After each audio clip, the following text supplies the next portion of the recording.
Hey guys, welcome back to the podcast. My name is Zach. My name's Hayden. Today we got a good one for you. James Quantro. Is that right? Almost like you said cilantro, bro. James Cilantro. James Quantro. Quattro. I don't know. I would say quattro.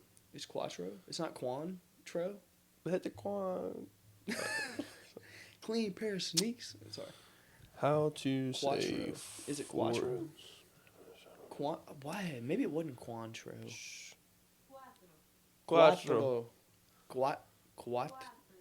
Quattro. So it's Quattro. You gotta. Quattro. Quattro. Quattro. Quattro.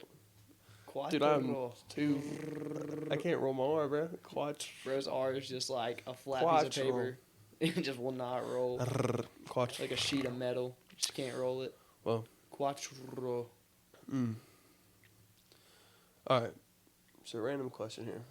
It's actually a great one. After that start, I'm already very interested. He has not told me this question at all, by the way, so I'm getting hit like... So, you're going to fight to the death. You're like... You have to KO it. You have to kill it. Kill them. What is it? What is them? What are we talking about right now? All right, so you ready? Okay. So, you either have one horse-sized duck or 100 duck-sized horses. What am I fighting? What? The duck or the horse. Oh, that's what I'm... Oh, I thought you were talking about that's what's on my team. No, It's like, bro. my goodness, what am I fighting against if I need No. 100 duck-sized horses? No, you have to fight to the death. I mean, you got to kill the duck. That is a horse. It's the size of a horse, which is a crazy duck. I'm talking like a Clydesdale horse, like massive duck. Just one of them.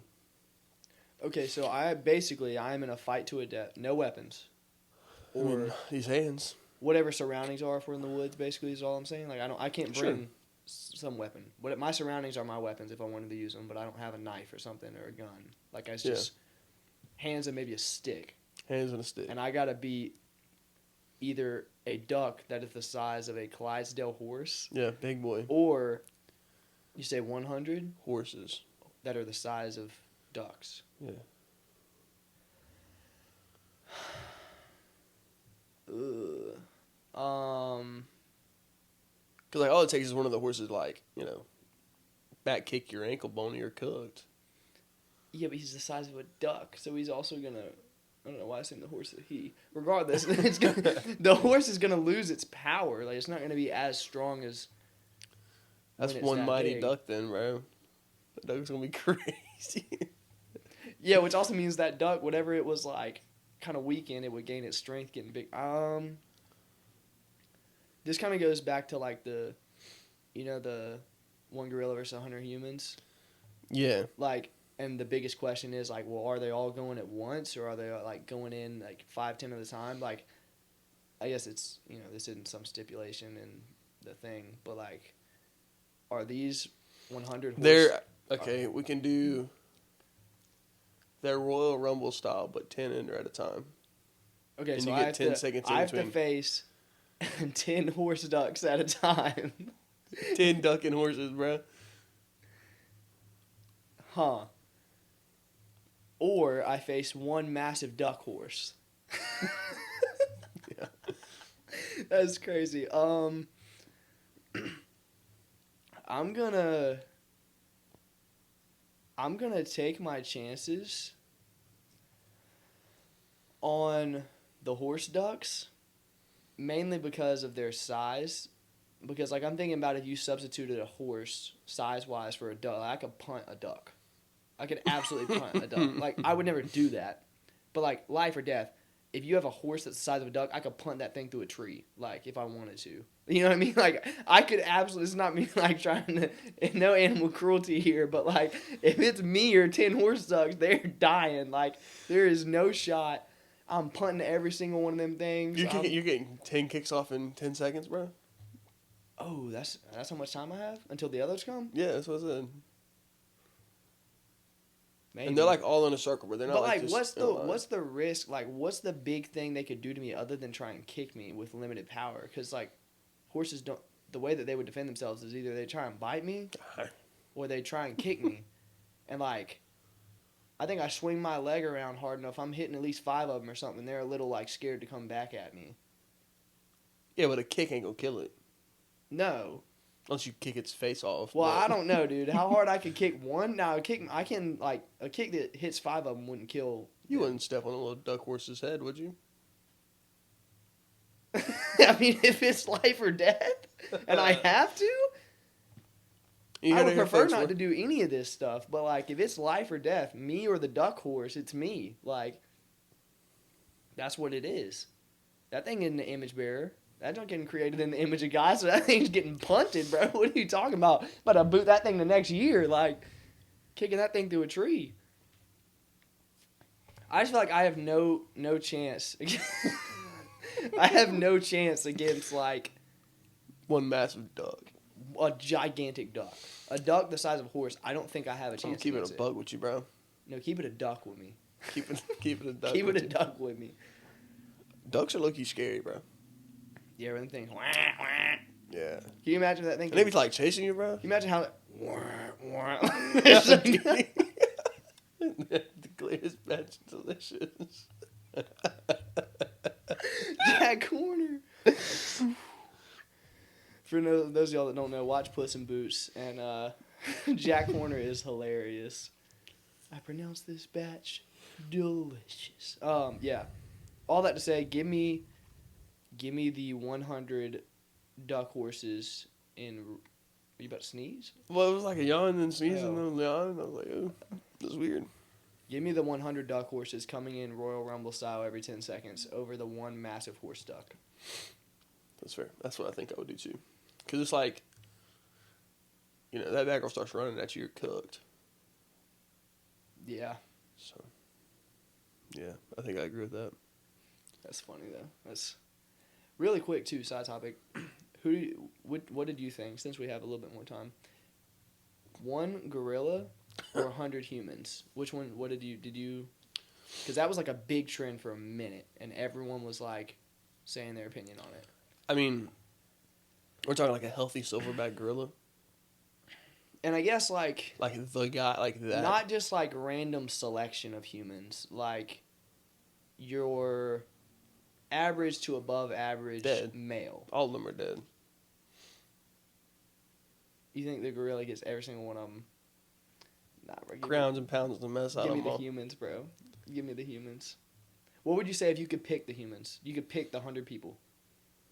Not there, so they're not just your average. I mean, are they like 100 on the gorilla, or is it like one bike? This ain't Royal Rumble style. This is like, this gorilla is thrown into an arena, and there are 100 humans, and either the humans are gonna get out alive, or the gorilla's getting out alive. And so it's whatever strategy or weapons? tactic. Hmm. No weapons. Because weapons, I'm obviously gonna go humans, but I don't know if like the gorilla just like stands with T-pose and just like spins. He's got him.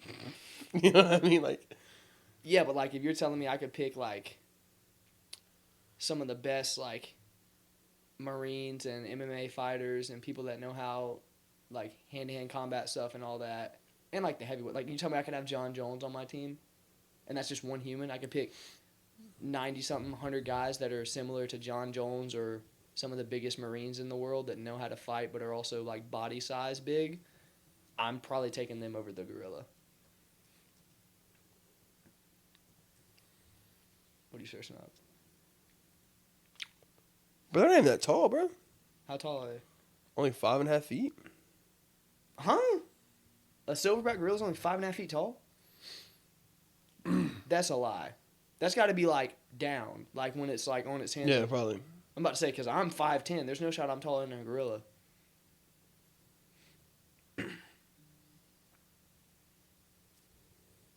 How much do they weigh? Or did it say? Is that what you're looking 3 at? to 500. Yeah, but give me the people. 100%. You're looking at this. It might be people. Give me the people. I think we're overestimating like a silverback gorilla. Give me the people. I thought they were a little bit bigger than that. Guess not. But yeah, give me the people. So, what do you guys think about Yeah, I think that people got it. the people versus the gorilla, and about the 100 duck horses or the one horse duck? What the duck did you just say? Well, yeah. Enough of that. Okay. Stop ducking around, dude. On to James Quattro, not Quantro. I was literally hitting the Quan, bro. Taking it back to prime Fortnite era. Basically. Daquan, bro. Daquan. Yeah, wow, that was interesting. I don't know, man. Horse, ducks, and gorillas. It's interesting opponents. Especially the horse ducks. I don't know though, bro. Like a gorilla right hook would be Yeah, you'd be dead. crazy. But like, my thing is more so Because he has an 8-foot wingspan, bro. my thing is more so the energy though. Like, how is bro gonna be able to, like, 100 humans overall are gonna have more energy than one singular gorilla in a Yeah, I fight. think if it's like If all the- at once, he's If it cooked. goes longer than 2.5, 3 minutes, that gorilla is so tired. There's no shot he's still like. But what if this gorilla's like, you know, ninja, like jumps up, like kicks them in their foreheads and like spin, like, you know, I got the humans, bro. yeah. Even like average humans, like all guys that are. I'm basically your average male when it comes to like height and weight. So like 100 Haydens, bro. That junk's cooked. That gorilla's done for sure. Now that plays into Pride, which we're about to read about. But like, you know, Yeah, I don't know if it, take I my don't name know. off of it. I don't know, bro. I got think the a gorilla's way too powerful, and like we'd be way more scared of the gorilla than would be of us. No, I agree, but like you're dead. There's no getting out. Like you're in an arena. It's like you and these 99 other humans either kill this gorilla or it kills you. So you're either gonna sit down and just get killed, or y'all are all gonna fight. Like, how would you even hurt it though, bro? I'm biting that thing. I'm like What? I'm biting the gorilla. I'm punching it as hard as humanly possible. I'm poking its eyes out. Like I'm doing everything I can do. Like that thing's everything I like physically can capably do to hurt the gorilla will happen. All right. Like everything. I mean, yeah, as hard as I can possibly swing. Yeah. So, yeah. That's what I think personally. Yeah. I don't know. Give me the 100 humans. Only because of numbers. No, that's yes. Only because of numbers. That's all it is. If it was 50. Gorillas killing them, 100%, Yeah. annihilating. So where's your like number at? 75, it gets decently close. I mean, like 75, like 74 of them are dead, and the human just has the last punch. Like, No, like I think it gets to a certain number where like he wouldn't be able to take him out as quick because of how many there are, and then that's when the humans would end up winning because he would tire out. I don't think there'd ever be a case where there's just one human left and the gorilla's almost dead and he somehow kills it. Like it'd be like the gorilla just gets too tired, only can kill like half of them, and then the rest of the humans win. Alright. But yeah, I have no clue. Obviously, come back next week to find out how that works out. we'll next podcast will be in this arena. Yeah. We'll be commentating. No, we're not. No, I'm not one of the humans. No. I'll be commentating. And John runs at the gorilla. Boom! It's like I guess I was wrong, Dak. Never mind. John just gets sent to the curb. Like, John, if just John ran at the gorilla, John would absolutely get sent to the curb. John is annihilated. Yeah. Now, if 100 Johns run at the gorilla, then all right, we got a shot. But if just I think John, we have way more than a shot if 100 John Jones are running at the gorillas. John Jones. Oh no, give me John Jones over the gorilla, bro. Yeah, just go ahead and read for us.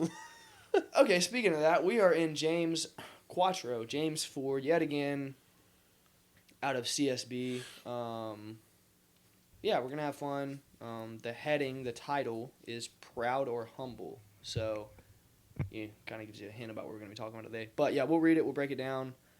Follow along if you want to. And hopefully y'all get something out of this. So, let's hop in. What is the source of wars and fights among you? Don't they come from your passions that wage war within you? You desire and do not have. You murder and covet and cannot obtain. You fight and wage war. You do not have because you do not ask. You ask and don't receive because you ask with wrong motives, so that you may spend it on your pleasures. To me, in this first part, we're just breaking this down just for a second. Like the rest of the stuff is very much pride and humility, and there's a lot more to it. But this, I think it just shows this kind of like question, like what's the source of the wars and the fights among you?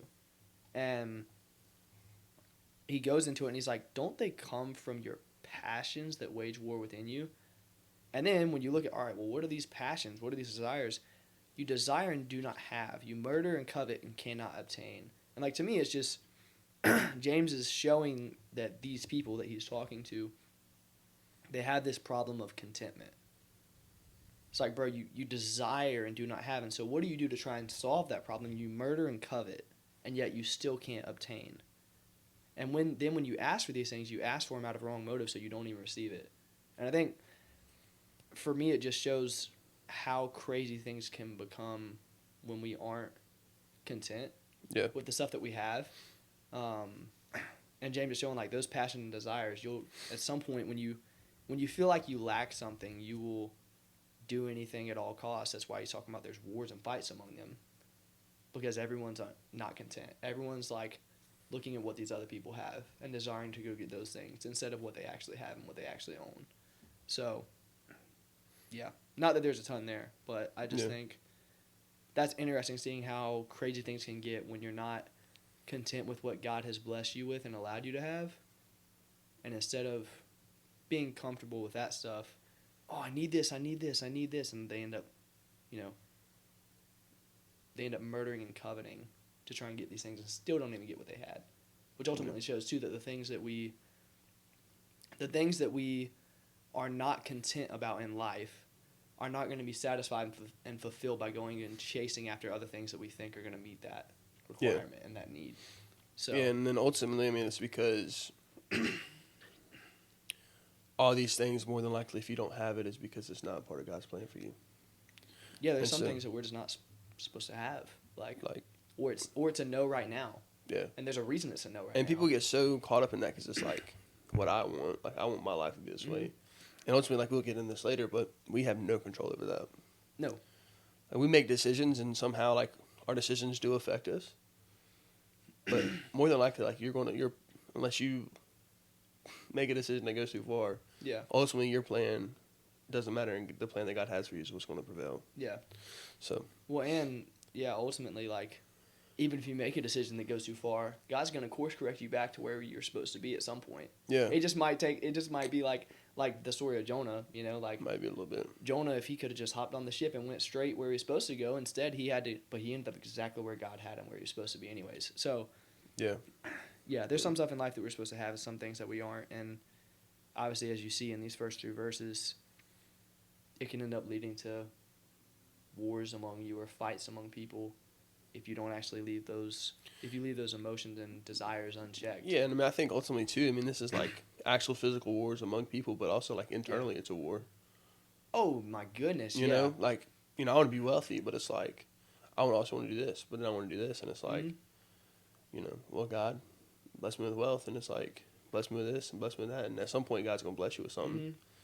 But, all these things that you're asking, it's like, maybe, but ultimately if it's not aligned with His plans, it's not going to happen. And if it does, something will fall through with it. Well, and that's why social media can be such a problem, because it leads to such that comparison trap, and it will get you out of your contentment. It'd be like, I'm so cool over here, but then obviously as you look at social media and you see all these fake lives and just the highlights of their lives, we start thinking that's what their everyday life looks like. Yeah. And then next thing you know, like it's saying in that first verse, don't they come from your passions that wage war within you? It's like you have that passion to be wealthy, or you have that passion to be maybe in this career, or maybe even if we're talking to people who want to be in ministry, like I have the passion to be a pastor, I have a passion to be a youth pastor, or I want to be an evangelist. And then you start seeing people that are doing these things, maybe at a younger age than you thought they would have been doing them, and now, boom, next thing you know, I'm going to go through everything I can do. I'm not going to murder and covet to do that stuff, but I'm going to do some things that I probably shouldn't have done in ways I wouldn't have done them with the wrong motives to try and get those things. So, yeah, definitely got to keep your desires in check and be content. All right, verse 4. This first part's really important. You adulterous people. Don't you know that friendship with the world is hostility toward God? So whoever wants to be the friend of the world becomes the enemy of God. Or do you think it's without reason that the scripture says, the spirit he made to dwell in us envies intensely, but he gives greater grace. Therefore he says, God resists the proud, but gives grace to the humble. I think that's really, really deep and interesting, because it's talking about, like, you know, friendship with the world. Choosing the world is hostility toward God. If you want to be a friend with the world, you become an enemy of God. So it starts with these two, like, this is over here and this is over here. This is the world, this is God. All the ways that you would want to live compared to what the world's going to say, and all the ways that you want to live compared to what God wants you to do, are all completely, they contradict each other. Yeah, and ultimately there's only two options. It's either you are completely with God and not for the world, or you're completely for the world and not with God. Yes. There's no in between there. Well, and that's what it's showing. Yeah. That's, to me, that's what's important too about that, is it's saying, hey, you can't do both. You're either living for the world and doing everything that it would say for you to do, or you're living for God and fighting to do everything he would say for you to do. But I like how it starts off. That's what I was saying was important. You adulterous people. And what James is doing is, like, to me, he's, or not to me, this is just what he's doing. He's showing how our relationship with God is, well, it's kind of the opposite. Marriage is supposed to be a resemblance of what our relationship is like with Christ and the church. And so, but in this way, since, you know, marriage is the only earthly thing that we know and we understand, right? He's saying, you adulterous people, because he knows that we would understand what that means. Adultery, isn't that cheating on your spouse? Whoa, so you're telling me that when I'm a friend with the world, where I'm actually following the world and listening to the world and doing what the world says instead of God, it's like I'm cheating on my spouse? What? It's like, well, yes, because you're supposed to be in a relationship with God, and the world is completely opposite, and is completely against everything that he calls you to live like. And it's against him. The world is against him. And so it's like you're committing adultery against the King of the universe by pursuing the world and the things it offers instead of pursuing him and what he has already given to you. And that is crazy that's what he starts off with calling them that, but that's what it is. We're committing adultery when we live for the world instead of for him. Yeah, I mean, because how much more serious does that sound than just, hey, guys, well, don't live for the world because it's not like God. It's like, nah, dog, you're committing adultery. You're cheating. You ever heard of those cheaters? Yeah. You know where cheaters go, right? Washington, D.C.? I was like, do I say hell? Or I was like, I mean, both. So I know you know where liars go. Yeah, liars go to Washington, D.C., cheaters go to hell. No, I'm kidding. That's not, sorry. And the people that don't talk. No, we can't bring the tithe back in.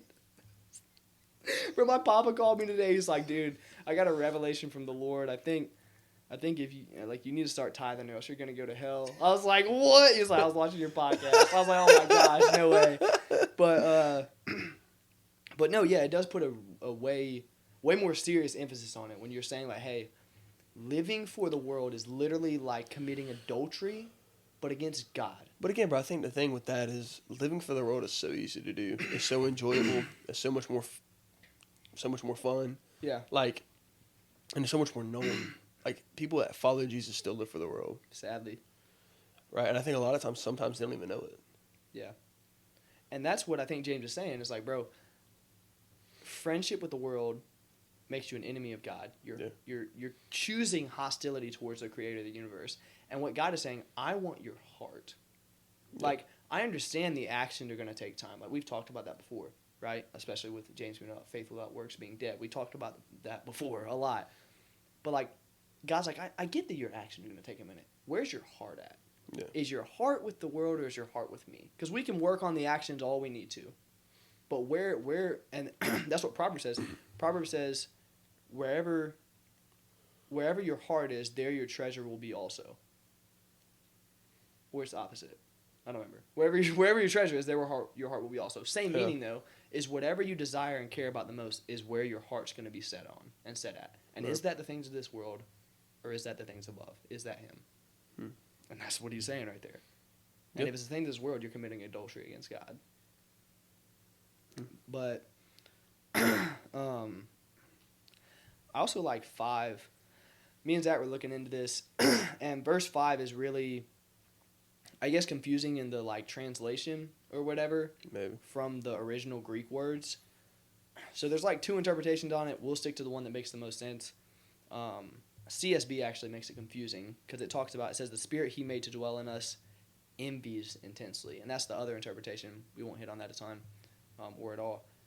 But I think what verse 5, what it seems like most people think it's saying is that not that we have this spirit of envy, which we do though. Yeah. Which means it's still true. That's what we were just talking about with the start. We see other people have stuff and we can't be content, and we envy what they have or, All right, so or who they are. that part was actually the second. Yes, that part is actually the second. Yeah, it's the But one what we're we're actually hitting on, that's an interpretation too. But what this verse is, we believe it to actually say, and what it seems like with the context is there's a different translation in NIV, NLT, and I think it's NASB and ESV. They all seem to phrase this differently. They say more so that God is jealous of you. And not in the sense of like, oh, I want to be like him. No, he's jealous of you. He's jealous for you. He wants you. Like the spirit that he has placed within you, the Holy Spirit, if you've been saved, if you've met the King of the universe and you have the Holy Spirit, God is jealous for you. He is a jealous God that desires to know us and to be with us, which goes in line with like, that's why you shouldn't commit adultery against him. Like this isn't a God that, like we joke about all the time, sits on the throne, just boom, smites people and just strikes lightning bolts and doesn't care about you. Yeah. He is a God who is jealous for you. He desires you so deeply to the point that he would send his only son to die on the cross for you to make you right in his sight, to where y'all could be connected and to where he could send his spirit into your heart. And so this is a jealous God. And that should lead you to want to serve him, which is why that part shouldn't be hard. I shouldn't, bro, if friends with the world is going to make me commit adultery on a God that's jealous to know me, no shot I'm doing that junk. Or if I struggle, I'm going to at least struggle through it. I'm not going to live in it. There's no way I'm doing that. Like, if being friends or associated with the world in that way is going to make me commit adultery against a God that is jealous for me and loves me and cared enough to send his only son, his only option to die on the cross for me, there's no way I can give that thing even a thought. I'm going to have to pursue him instead. Mm-hmm.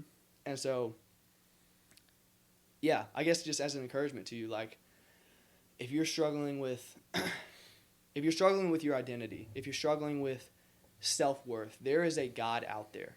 There's one who is jealous for you. I mean, who would wake up out of his metaphorical bed thinking about you. Like, he wants and desires you to the point to where, like I said, he would send his son to die for you. And so if you're struggling with worth, if you're struggling with value, if you're struggling with identity, you can find it in him.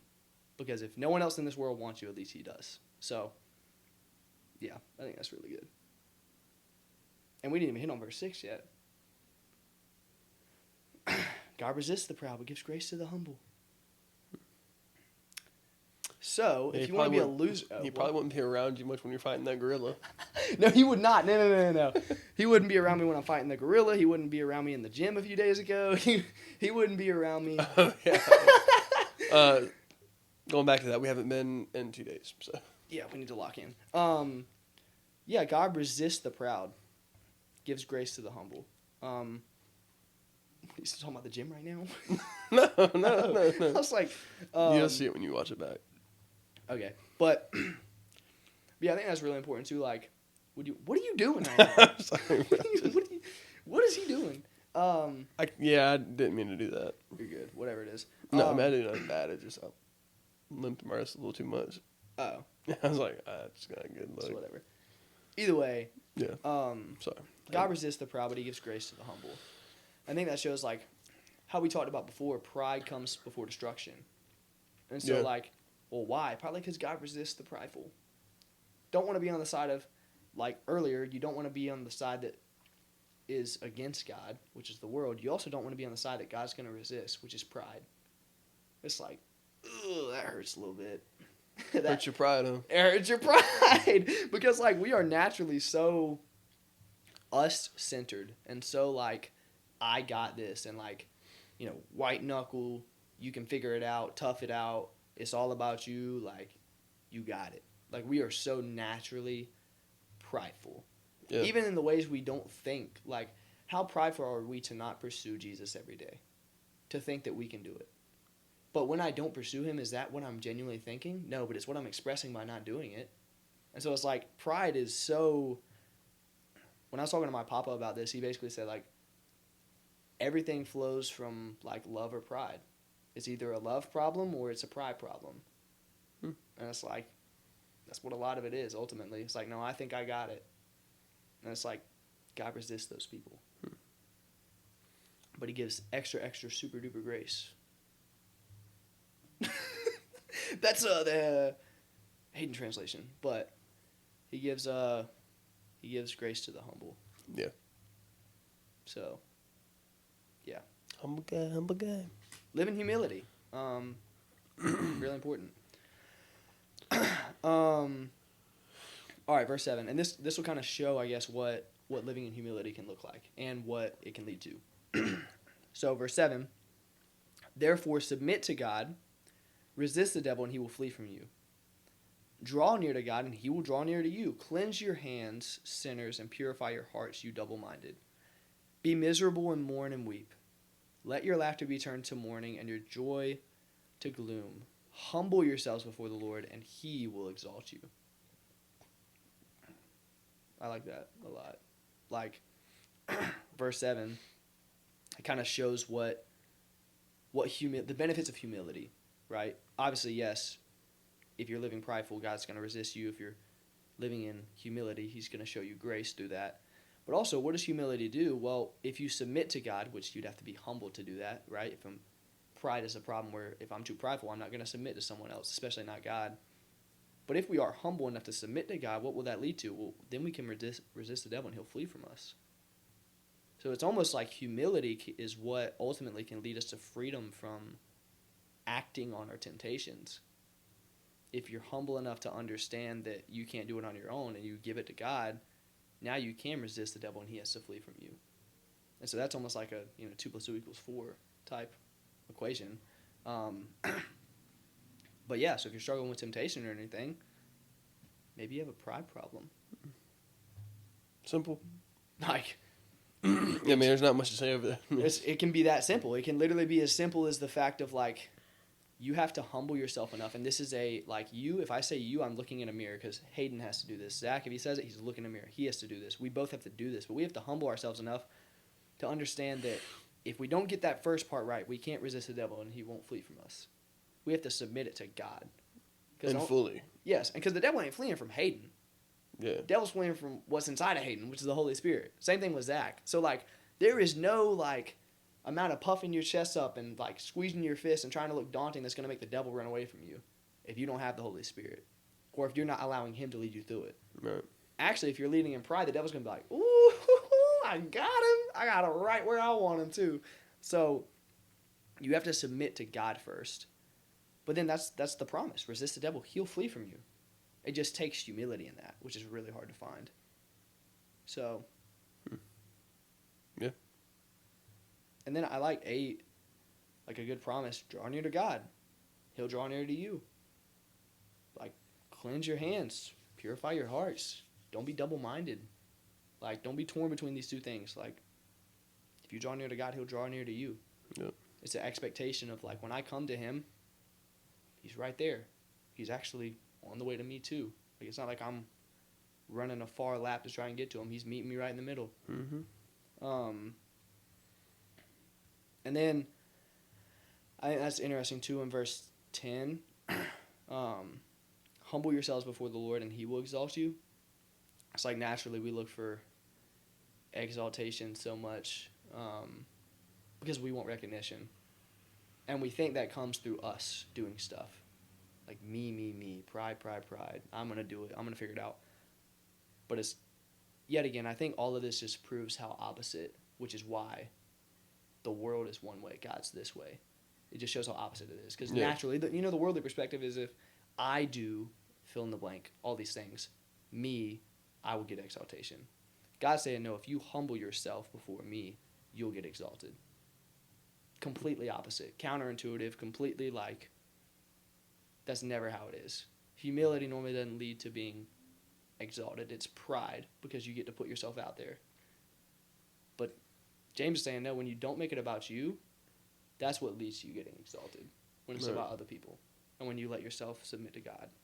So, Yeah, that's really interesting. It's really good. Yeah. All right. Verse 11. Don't criticize one another, brothers and sisters. Anyone who defames or judges a fellow believer defames and judges the law. If you judge the law, you are not a doer of the law, but a judge. There's one lawgiver and judge who is able to save and destroy. But who are you to judge your neighbor? Yeah. Yeah. Pretty much like between the lines, you know? Like, and I mean, we see this so often in just churches now. It's like, I mean, you see this everywhere. I mean,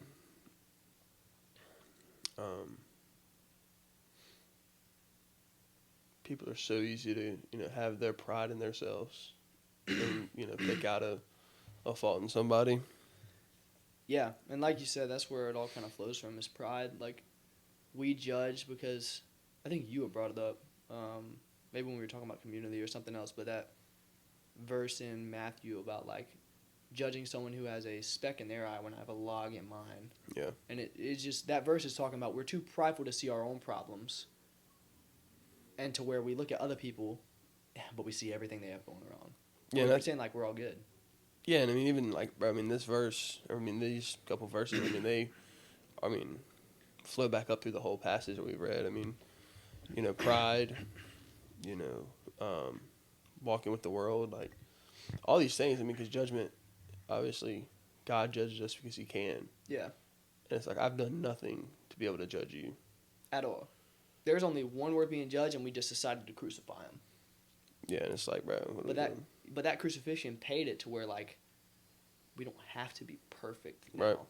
We are made right by his blood, not by anything we could have done. And so because of that, we understand that, yet again, it's all back to humility and pride. Like, we should understand and be humble enough to know that we are not worthy. We are cooked. Yeah. And that's why Jesus had to die. But also I think, too, even like the practical side of, like, us towards other people, it's like, you know what? That person's just as messed up as I am. And it's like God or Jesus died for that person just as much as he died for me. Mm-hmm. And then, even more, it's like, why are we so harsh on each other? We follow Jesus and we go above and beyond to try to criticize somebody. Yeah. I think something that does make me think about is like, let you go. No, I think the problem with judgment is that we are expecting something out of people that God doesn't even expect. Yeah. Like, God expected perfection, so what did he do? He sent the only one that could be perfect. And now, when he looks at us, he sees the one that was actually perfect, because he knew we couldn't be perfect. Well, even before that, I mean, God created perfect. And then we cooked it. Yeah, that's what I'm saying. And so, like, we are putting expectations on people that only Jesus' blood could cover. That God knows can't be met.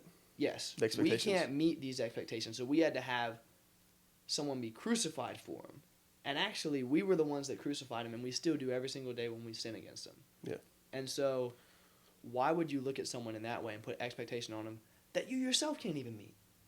And I say that, yet again, me and Zach struggle with this too. We struggle judging other people. It's so easy when someone's sins look different than ours to be like, well, nah, bro, look what they're doing. Or not. Like when we were talking about controlling our tongue last week, they're cussing, they're saying this crazy stuff, but I don't say that, but boy, I still do so many other things that I shouldn't be doing. Or so I have so many thoughts in my mind that I shouldn't think. I have so many actions that I still struggle with. Yeah. But just because someone's sin looks different, now I judge them. And it's easier to judge that because it takes all the blame off me, and I can boost my pride. Yeah. Boost my ego, make me feel good about myself, Mm-hmm. and it's like... Well, because maybe the stuff that you have wrong with you is behind doors. Yeah. And the stuff they have wrong with them is outside in the open. And now that gives me a good excuse. Oh, well, look what they're doing. Bro, you're doing the same stuff. It's just no one knows about it. And so... That's it. But I think, too, really quick before we move on to the next point, something really important to show is, like, there's a big difference between judgment and accountability. Yeah. And so what it's not saying right here is, like, if Zach went and did something outlandish or just got blackout wasted or fill in the blank with anything that Zach could go do, it's not saying that I should not lovingly call him out and lead him back into the life he is called to live as a friend when both of us follow Jesus. Same thing for me. If I go out and do something crazy or got blackout, I don't know why blackout wasted is my thing right now, but whatever it is, right? This is not saying Zach is judging me by saying, yo, bro, you need to figure this out. You need to get right. I love you. Like, let me pray for you. How can we fix this? That's called accountability. And we've already talked about that before.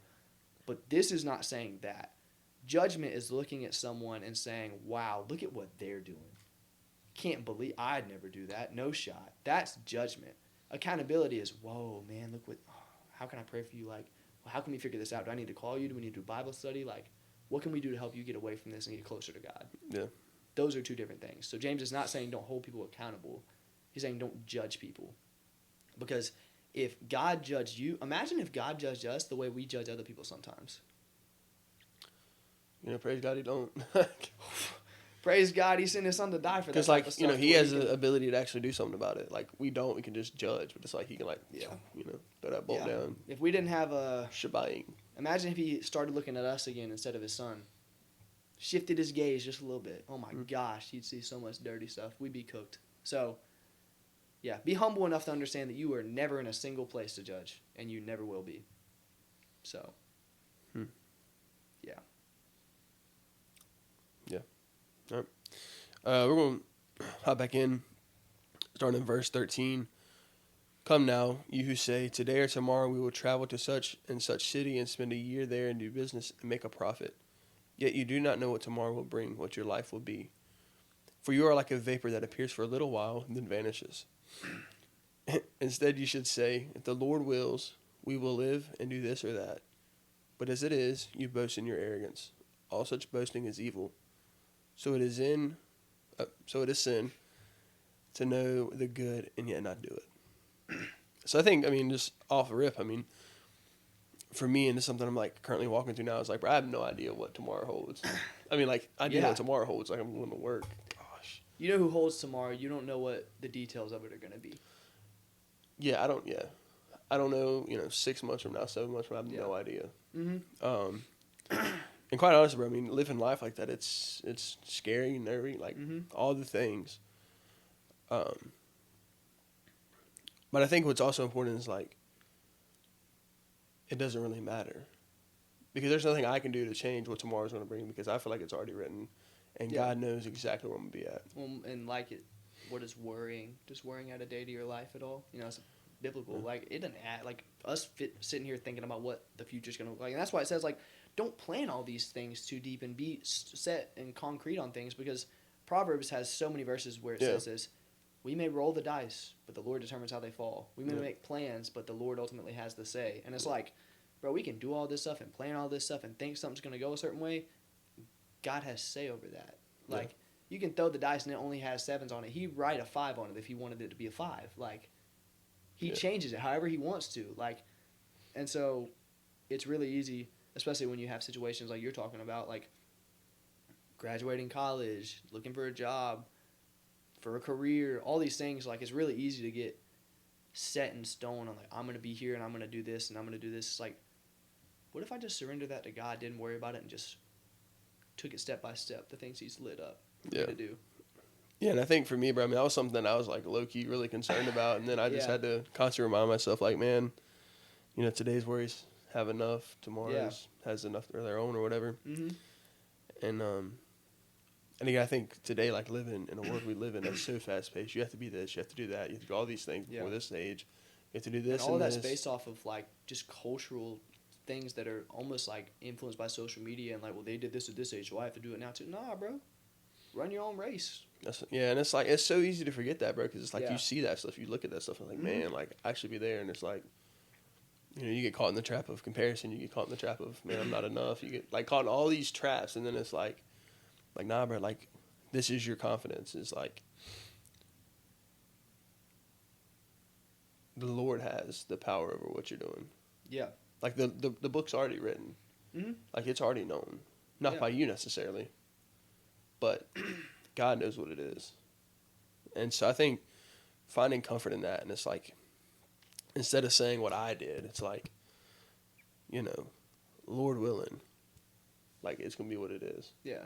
Well, I think once you live by that, it's, good. Well, like, I think, too, like, finding your security in plans and future things, whether that's work or school or friendships or finding your security in anything other than Jesus is going to lead to a problem. Our security should be in our salvation, in the fact that he paid for it, and that we are now made right in God's sight. And if that means that I don't know what 6 days from now looks like, okay, whatever. I know I'm going to have hope through all 6 of those days because of what I did, and I know that if I die on the 7th, that I'm good and I know where I'm going. And, like, that's very hard to do. Yeah. But, like, ultimately, we should be content with, like, the biggest goal and mission and the most important thing of our life has already happened if we have met Jesus. So everything should flow downstream from that now. And as long as that number one thing I can be confident in, everything else I'm chill. I'm content. Yeah, and just as you were talking, I was thinking, like, man, like, just think about anxiety, right? Like, anxiety is something that a ton of people struggle with. Mm-hmm.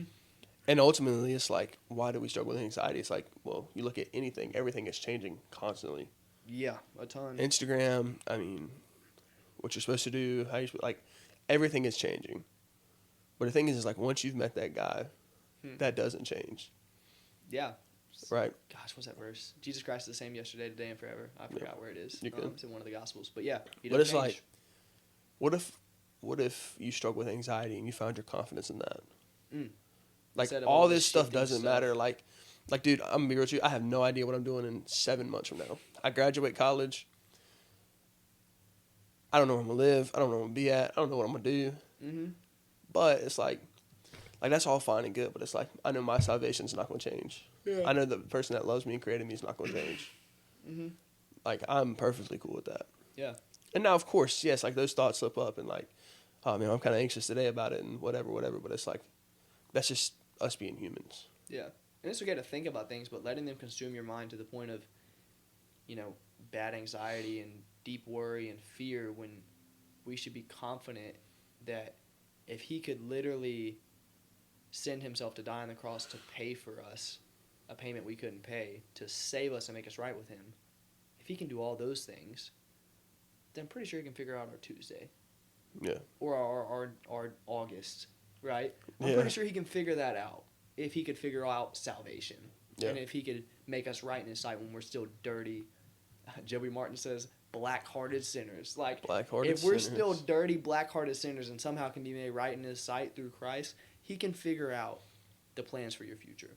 So, yeah. I also think, too, really quick, verse 17, so it's a sin to know the good and not yet do it. One of the translations says, like, it's a sin to know what you ought to do and not do it. That's something that's, like, just so hard to, like, and this is more so for people who follow Jesus. This would be what relates. But, like, when God tells you to speak to someone or to pray for someone or to whatever it is, like, James is saying, yo, bro, it's a sin to know that you should do that and not do it, which is such a big challenge. But, I think that verse just gives, like, a good challenge to, like, hey, live by the Spirit, and the things that he's going to tell you to do are good things.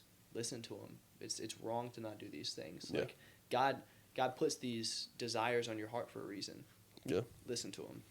Yeah, of course. Yeah. Yeah. I agree. I think that's all right. And just to recap real quick, man, I mean, there's two sides. There's either the world or God and Jesus and all the things. And it's like, man, if you're like not fully in the Word of God and Jesus, you are fully in the world. Mm-hmm. And I think that's kind of weird to navigate and think about, because it's like, how many people are actually fully in with God? You're committed to something. Right. What is it? Which category does it fall under? It's pretty easy. Analyze your life. And if it's not for Jesus, you're a cheater. And if it ain't about tithing, then you're burning. All right? No, I'm kidding. But yeah, I mean, just analyze your heart. Kind of like we talked about with friend group. Like, the same thing. Like, when analyze your friend group, look at the people in it, all that stuff. Analyze your heart. Look at what you desire. Look at your priorities and what you make time for in a week. Does that look like someone that follows Jesus or not? Where's your heart actually at? Because those two things are way different. Yeah, and I think another big topic is, like, be nicer to people. Mm-hmm. Like, stop being so quick to judge people and, like, hey, man, how can I help you? Yeah, love people. View them with the lens, the binoculars or the glasses, whatever you want to say, view them through the sight that Jesus has for them.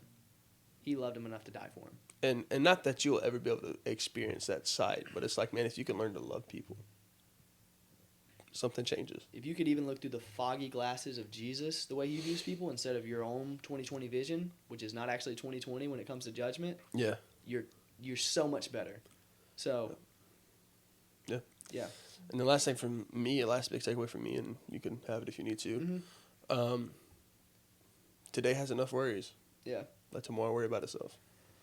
Yeah, I think that's really good. The only thing I would add is just remember, pride comes before destruction.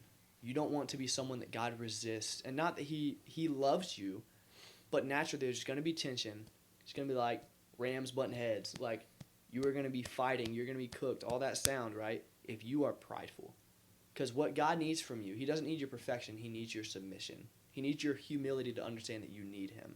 And so I would challenge you to fight to get away from pride. It's one of our biggest problems as people. We always think we can do it. We always think we're good enough. We're not. That's why we had to kill a perfect man to where he could die, to where God could look at him now instead of us. And lean into humility. Humility leads to grace. It says he gives grace to the humble. Why? Because the humble are submitted to him, and they understand they can't do it on themselves. Well, also, too, before you keep going, I think when you humble yourself, like, you're able to show humility to people as well. Yeah, humility leads to humility. Pride leads to pride and destruction. Yeah. And then also, humility leads to being able to resist temptation, being able to resist the devil and him fleeing from you. Because the first thing it says in that verse is submit to God. And so humility can help you with the way you view people, not judging them. Humility can help you understand your need and desire that you should have for God because you can't do it on your own. And also, humility can help you get away from temptation. Pride does the opposite of all three of those things. So, fight to be humble. Live in humility. Yeah. Well, I think That's all we got. Oh, wait. Don't forget, if you aren't tithing, there's a chance you go to hell. Especially on this channel, it's like a big chance. Especially in this Bible. Just kidding. Super extra duper chance. No, that's jokes. Completely Anyways. joking, obviously. I Well- mean, I guess for anyone, there's a chance you go to hell, but nah. Bible says you can know that you're saved. So, yeah, sorry. That's my last. Well, sorry about that outburst. Outbreak of heresy. No. Well, that is it for this one. We appreciate you for watching this. If you watch it this far, you're great, amazing. All the things. We will catch you in the next one. The next one will be James Live. Cinco. James Cinco. Yeah. That one. Anywho's. Well, we'll catch you in the next one. See y'all. Peace out, Rainbow Trout.